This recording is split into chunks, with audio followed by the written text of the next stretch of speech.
Good evening, all of you. So today we will try to see few portions of central nervous system. We will see if possible we will finish facial nerve along with the areas which we are seeing today.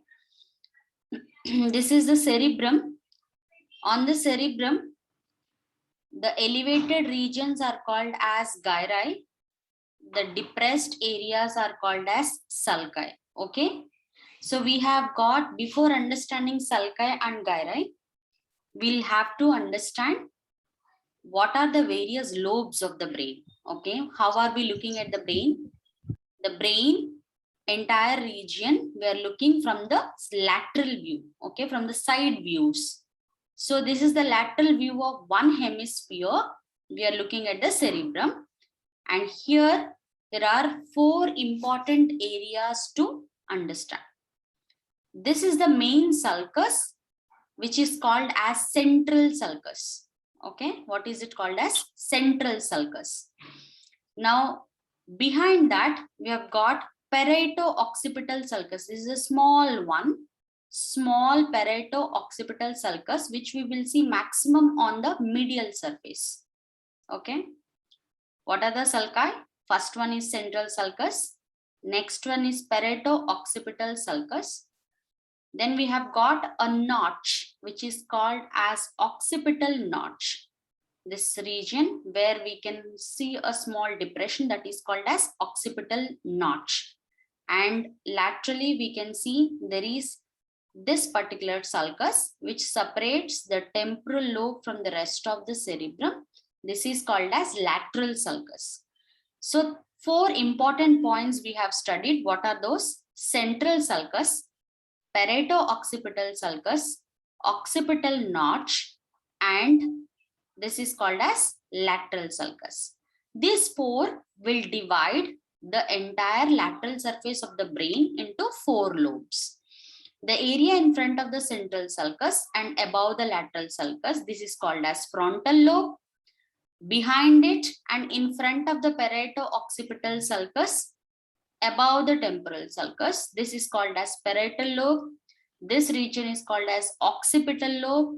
The extended region below the lateral sulcus, this is called as temporal lobe. Okay.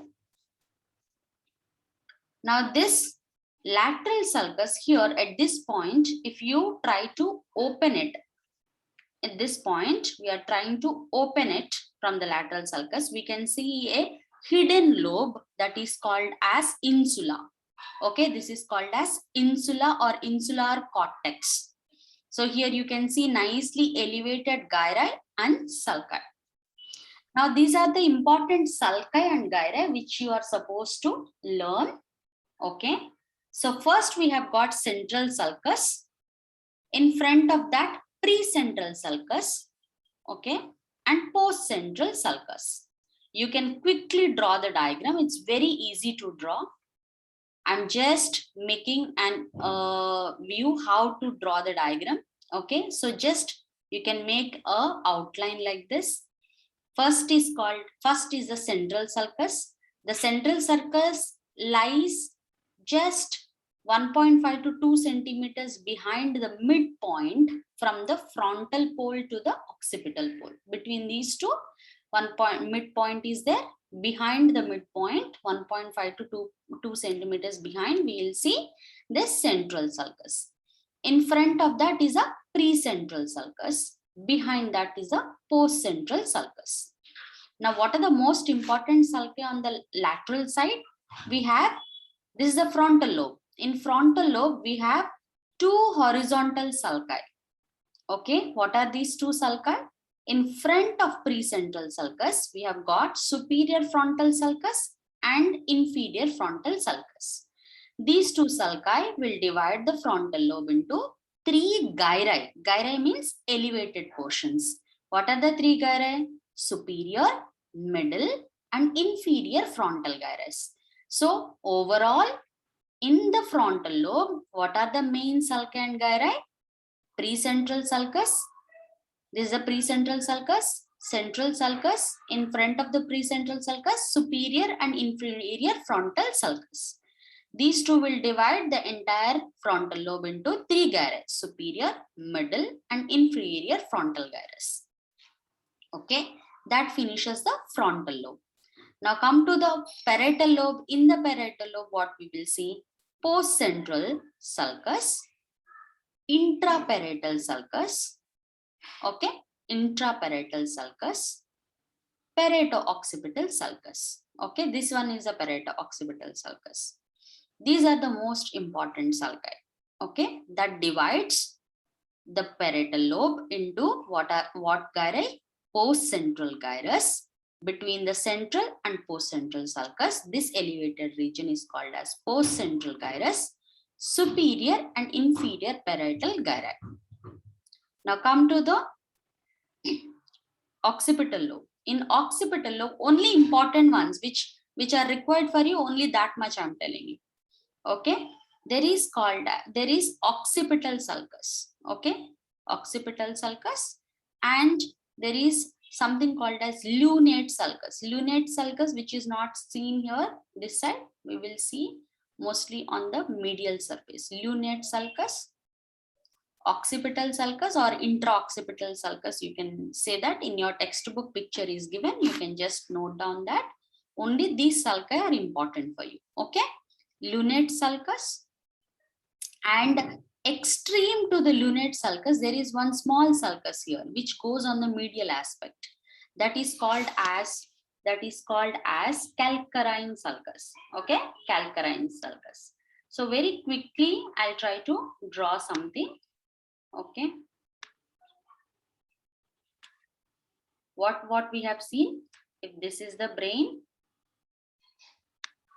central sulcus, precentral sulcus, superior frontal sulcus, inferior frontal sulcus. So 3 gyri: precentral gyrus, superior, middle, and inferior frontal gyri. In parietal gyrus, okay. And behind this is the parietal lobe. In parietal lobe, what we will see? First, extreme parieto-occipital sulcus. In between these two, what we have? We have postcentral sulcus, intraparietal sulcus, 2 sulci. That gives postcentral gyrus, superior and inferior parietal lobules. That finishes the parietal lobe. Occipital lobe, we have got lunate sulcus and calcarine sulcus. Calcarine sulcus and lunate sulcus we will see maximum on the medial surface. Only these are important. Okay. Now come to the temporal lobe. In temporal lobe, we have 2 sulci: superior and inferior temporal sulcus. That divides the temporal lobe into 3 gyri: superior, middle, and inferior temporal gyrus. Okay, easy. It's not difficult. Just simple hand-drawn diagram. If you draw, it is very easy to understand. Okay.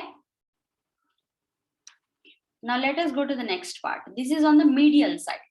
Medial surface, these are important areas. Always medial surface, we go from the center to outside. Okay. So medial surface, what we will see first is, we have seen this is a partition. Sorry, this is the partition. This is called as corpus callosum. What is corpus callosum? Corpus callosum is a connection between 2 cerebral hemispheres.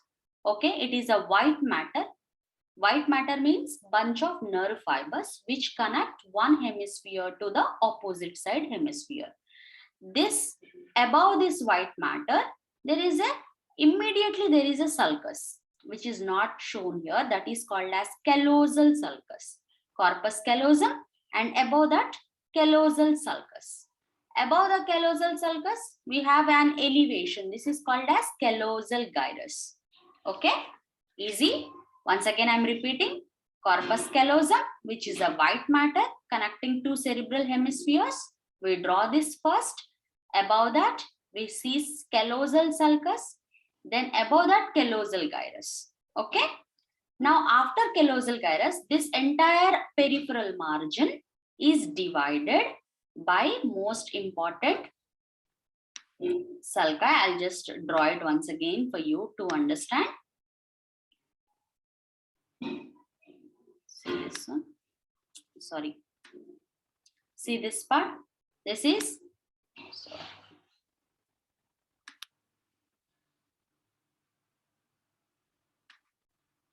okay. Now see this one. This is the central sulcus. Okay.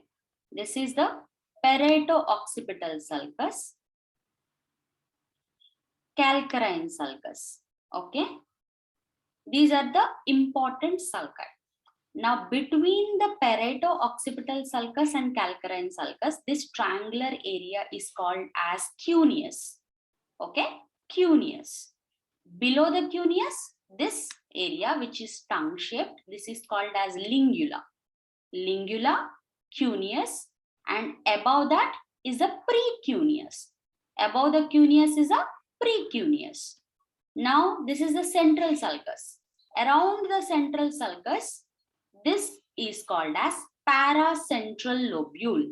How can we identify paracentral lobule? We have got this sulcus, okay? Another one. This is called as calcarine sulcus, okay? Calcarine sulcus. So here you can see this sulcus which is extending posterior to the paracentral lobule, okay? Paracentral, sorry, not calcarine, cingulate sulcus, okay? I'm sorry, this is cingulate sulcus. This one is a cingulate sulcus. This is the parieto-occipital sulcus, calcarine sulcus, okay? 3 important sulci I told you. This cingulate sulcus will limit paracentral lobule. Para on either side of the central sulcus is the paracentral lobule. Next to that is a precuneus. Next to that, this triangular area is a cuneus. Below that, this tongue-shaped area is called as lingula. Rest of the frontal lobe, this whole area is called as marginal gyrus. Okay, marginal gyrus. Clear? So what areas we have studied till here? Before going to that, we will just finish this temporal lobe and repeat all this. This is the temporal lobe. Medial surface of the temporal lobe has got again collateral sulcus. This is the collateral sulcus. Above that, we have parahippocampal sulcus. Okay, here we have parahippocampal sulcus. 2 sulci. What are the 2 sulci? Laterally collateral sulcus, medially, more medially, parahippocampal sulcus. So this gives 3 gyri here. What are the 3 gyri? Medial, intermediate, and lateral. Okay, 3 gyri, right? So most medial one is called as parahippocampal gyrus. This entire region is called as parahippocampal gyrus. These 2 are called as medial and lateral occipitotemporal gyri. Okay, because they are extending from the occipital lobe to the temporal lobe. That's why these 2 are called as medial and lateral occipitotemporal gyri. Okay, so I hope you are clear with this. Once again, I'll tell you, I'll revise all the sulci and gyri on the medial surface. We start with corpus callosum. This is the corpus callosum. It is a white matter connecting 2 hemispheres. Around that boundary, we have called this region. We have got a sulcus that is called as callosal sulcus. Above that, this region is called as callosal gyrus. Okay, callosal gyrus. Now, above the callosal gyrus, this region, this sulcus is called as cingulate sulcus. Cingulate sulcus. Most important sulci here is a cingulate sulcus, central sulcus, parieto-occipital sulcus, calcarine sulcus. Okay, that divides entire region into marginal gyrus, paracentral lobule, precuneus, cuneus, and below that is a lingula. Okay, and finally we have got temporal lobe. In temporal lobe, we have got 2 sulci. Medially, parahippocampal sulcus and collateral sulcus. These 2 sulci divide the temporal lobe into medialmost region. We have got parahippocampal gyrus. This region is called as parahippocampal gyrus. The memory area is present here, hippocampus. Then we have got medial and lateral occipitotemporal gyri. Okay, so these are the areas of sulci and gyri which we will see in the cerebrum. Clear, all of you? You'll have to draw these diagrams and learn this sulci and gyri. And below the corpus callosum, what we will see? We will see fornix. This is also a white matter coming from where? From the hippocampus. This is the hippocampus. From hippocampus to the anterior commissure, we will see there is a white matter band which is present here below the corpus callosum, that is called as fornix. Okay. Below the fornix, what we will see? In between the corpus callosum and fornix, this region, we will see this entire region. This region we will see a septum. What is this septum? This is called as septum pellucidum. Okay, septum pellucidum. If you break this septum, we can enter into a cavity which is called as lateral ventricle. So inside this septum, we have got lateral ventricle. Below that, what we will see? Below the fornix, this entire region is a thalamus. What is it? It's a thalamus. This region is a thalamus. Thalamus is a nucleus. Now below the thalamus, this region which is present, this is the hypothalamus. Okay, hypothalamus. And below the hypothalamus, this region will have pituitary region. Okay, so these are the diencephalon regions: thalamus, hypothalamus, pituitary. These all regions are coming under diencephalon. Okay, so this is the medial surface of the brain. I hope I am clear with all this on the medial surface. Now let us see on the, this is how are we looking at it? Only one cerebral hemisphere. We are looking from above. Okay, we are looking from above. This is how the frontal lobe, the central sulcus, this is the parietal lobe, this is the posterior occipital lobe, can be seen from above. These are the various sulci and gyri. Colors are given differently for you to identify. Okay. So there are there are areas which are called as functional areas. These are called as Brodmann's areas. There are 55 Brodmann areas which are more important. Only that much you are supposed to know. What are more important is on the lateral surface, the precentral gyrus, postcentral gyrus are very important. Postcentral gyrus, area number 312. 3 is colored in red, 1 is colored in blue, 2 is colored in light green. You can see that. Okay, this entire region is a postcentral gyrus. Area number 312, primary sensory area. Okay, whatever I told you, only that much is required. You don't require everything. So what is required? Only that much portion I am telling you. This is the postcentral gyrus which contains area number 312. So this is called as primary sensory area. In front of that we have area number 4. This is the precentral sulcus and precentral gyrus. Area number 4. In front of that we have got superior, middle and inferior frontal gyrus, right? That is 6, 8 and 9. Okay, 6, 8 and 9. You will see 4, 6, 8. 4, 6, 8. These numbers are very important.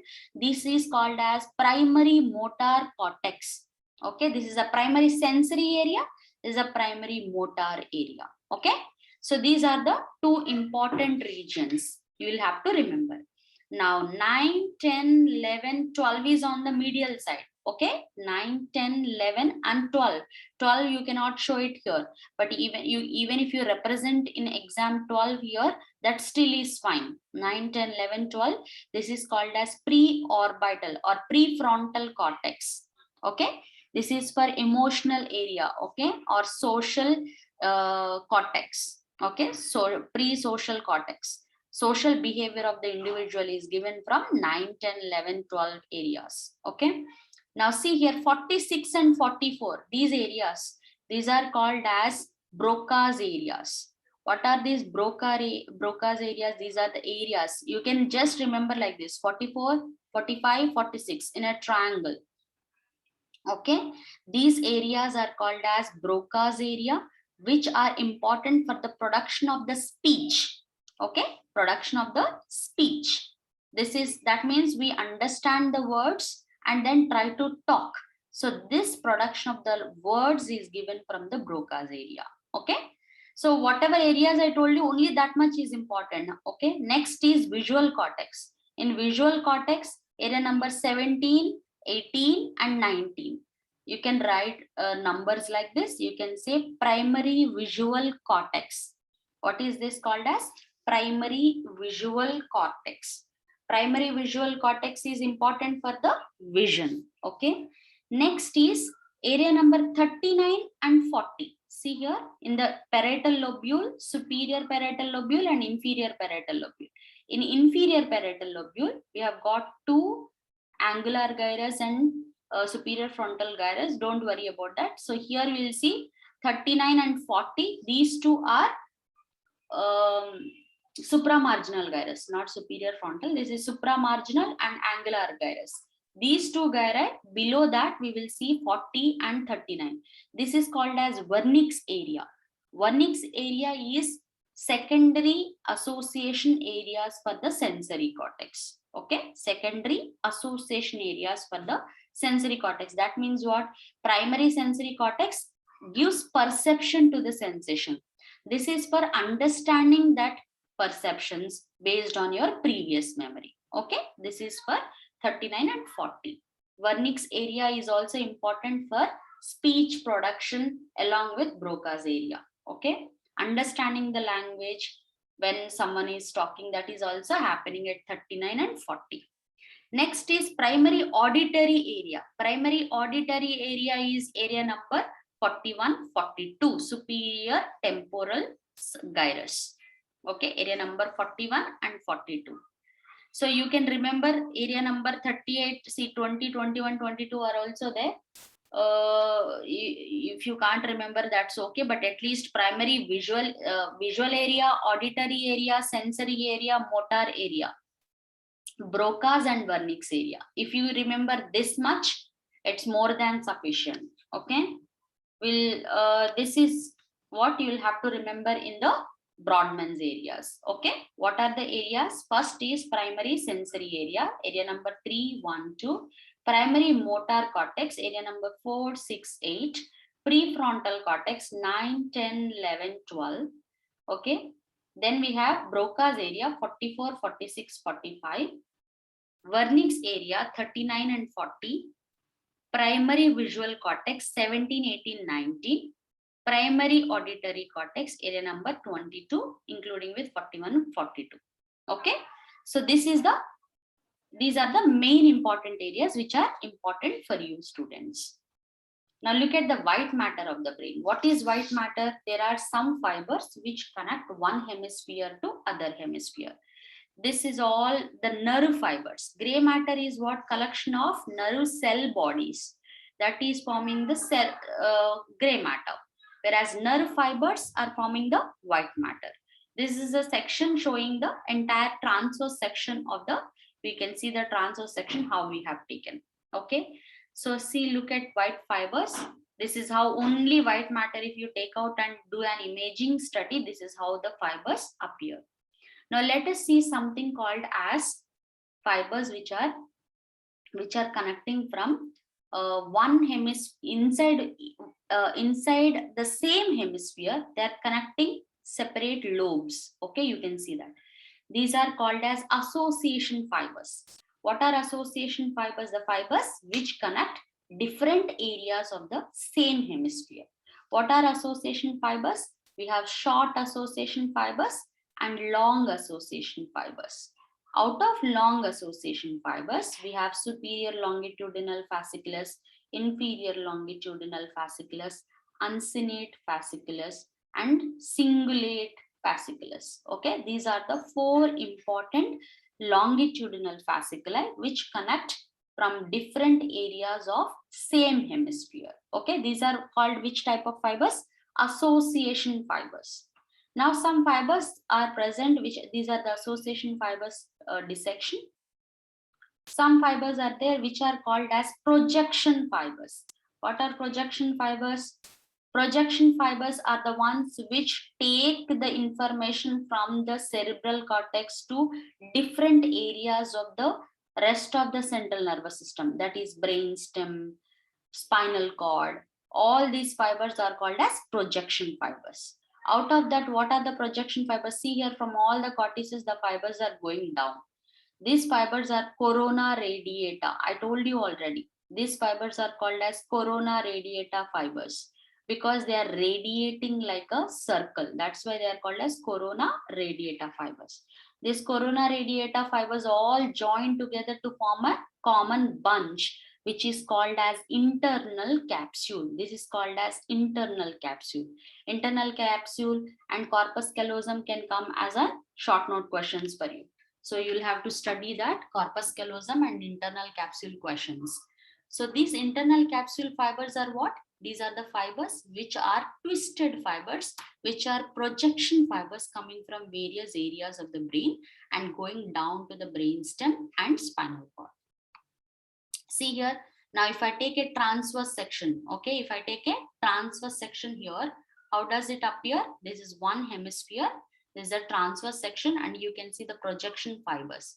All corona radiata fibers are above this, and these all corona radiata fibers becomes more twisted and forms a thick area called as internal capsule. This is the internal capsule. Now internal capsule, see here, separates these areas. This is all gray matter. Okay, the nuclei. What are the gray matter nuclei? These are the gray matter nuclei which are present at the base of the brain. These are called as basal nuclei, or these are also called as basal ganglia. Parts of the basal ganglia, we have caudate nucleus. This is the caudate nucleus. This is a lentiform nucleus. In lentiform nucleus, what areas we have? The outermost area is called as putamen, okay, and the inner area is called as globus pallidus. Okay, what are these all three areas called as together? Basal ganglia. Okay, basal ganglia or basal nuclei. Basal nuclei is very important for the fine coordination of the motor control, motor movements. Now see here, most middle, what we can see? Thalamus. Between the thalamus and the basal nuclei, we can see bunch of white fibers going. These white fibers are the internal capsule fibers. Okay, there are parts of internal capsule fibers. What parts are there? We have got anterior limb. There is a bend. Bend is called as genu. There is the anterior limb, genu, posterior limb, and these are the radiations. What are the radiations? Fibers which are going back to the occipital lobe. This is called as optic radiation. Fibers which go to the auditory lobe are called as auditory radiation. So all these fibers together form internal capsule. Okay, what are the parts? This auditory radiation is called as sublentiform part, and the one which is going back is called as retrolentiform. Lentiform is this nucleus. That's why sublentiform and retrolentiform part. Okay, so internal capsule, what are the parts? We have anterior limb, genu, and this is the posterior limb, sublentiform part, retrolentiform part. Sublentiform part is called as auditory radiation. Retrolentiform part is called as optic radiation. What are these? These are all projection fibers, okay, which are connecting the central nervous system from the brain to the different areas. That is what? To the brain stem, to the spinal cord. Okay, they are carrying information away from the cell bodies present in the cerebrum. Okay, so these are called as projection fibers. This is a section of the brain showing horizontal section. Here you can see the thalamus. This gray color area is the lentiform nucleus. In that outermost portion is called as putamen, and inner region is called as globus pallidus. So this gray area is called as caudate nucleus. So between the caudate nucleus, thalamus and lentiform nucleus, this white area which is present, this is the area which is called as internal capsule. It has got anterior limb, genu, posterior limb, sublentiform part, retrolentiform part. Okay. So these are the various parts. This is how you can see the same part again discussed. Now look at these fibers. The fibers which are connecting two hemispheres. If you do a dissection, this is how the fibers appear. These type of fibers are called as callosal fibers. Okay. Callosal fibers means the ones which are, commissural fibers, which connect one hemisphere, same areas of two different hemispheres. Okay. They connect one hemisphere to the opposite side hemisphere, which is called as corpus callosum. The biggest commissural fibers are called as corpus callosum. If I take a section here, this is how corpus callosum looks. Okay, what are the parts of corpus callosum? It has got this is called as rostrum. This small connection, this is called as rostrum. This is called as genu. Genu means bend. This is called as body.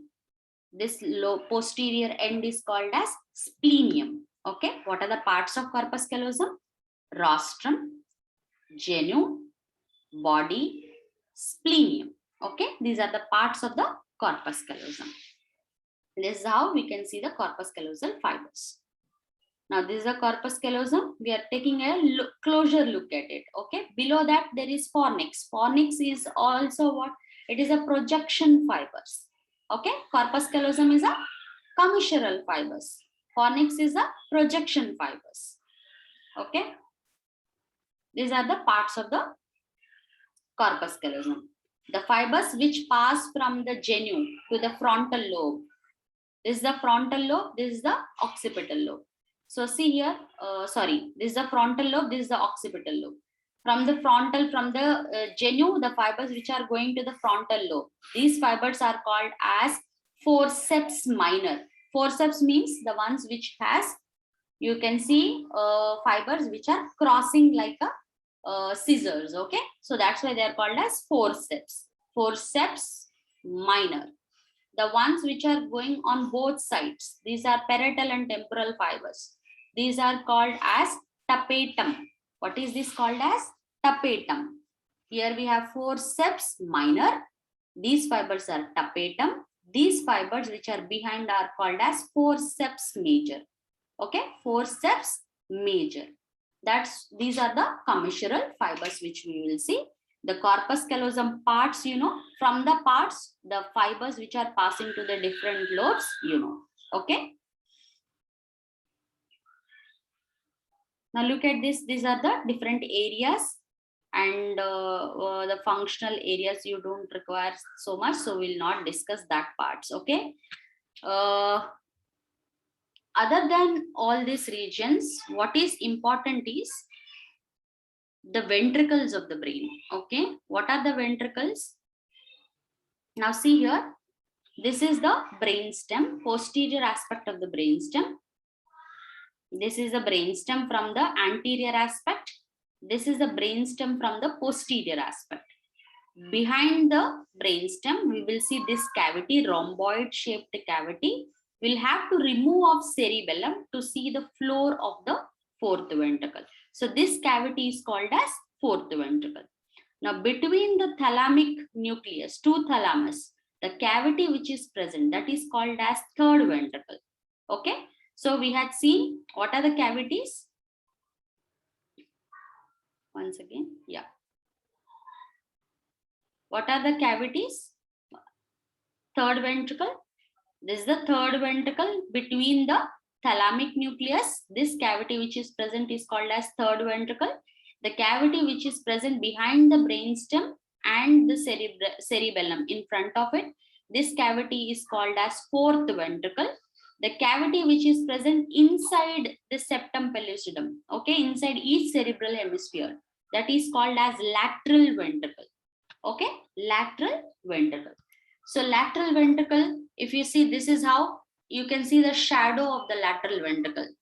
Okay, this is how a cavity of lateral ventricle is present. You need to know just how that lateral ventricle is present and what are the parts of it. That's it. Okay, not so much in detail. What are the parts of lateral ventricle? There is anterior part. Okay, this is the body. This is the posterior horns. Horns means extensions. This is the body of the cavity. The one which is extending here, this is the anterior horn. The one which is backside, that is the posterior horn. And the one which is extending into the temporal lobe, I can't show you temporal lobe here, but there is a cavity extending into the temporal lobe, that is called as inferior horn of the lateral ventricle. Okay, so these are the parts of the ventricle. This is how the CSF is flowing from lateral ventricle to the third ventricle, from third ventricle to the fourth ventricle, from fourth ventricle into the subarachnoid space. Okay, from subarachnoid space, the CSF enters into the arachnoid granulations. It enters into the all the dural venous sinuses. That is how CSF flows from the various areas and the passage. Okay, so with this, we'll just have an overview about central nervous system, and one small part is remaining. I'll try to explain you that. For instance,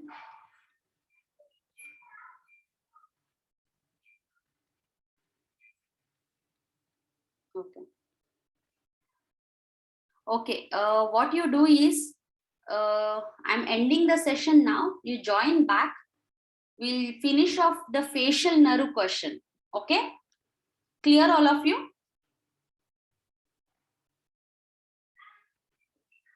Yes, ma'am. Okay.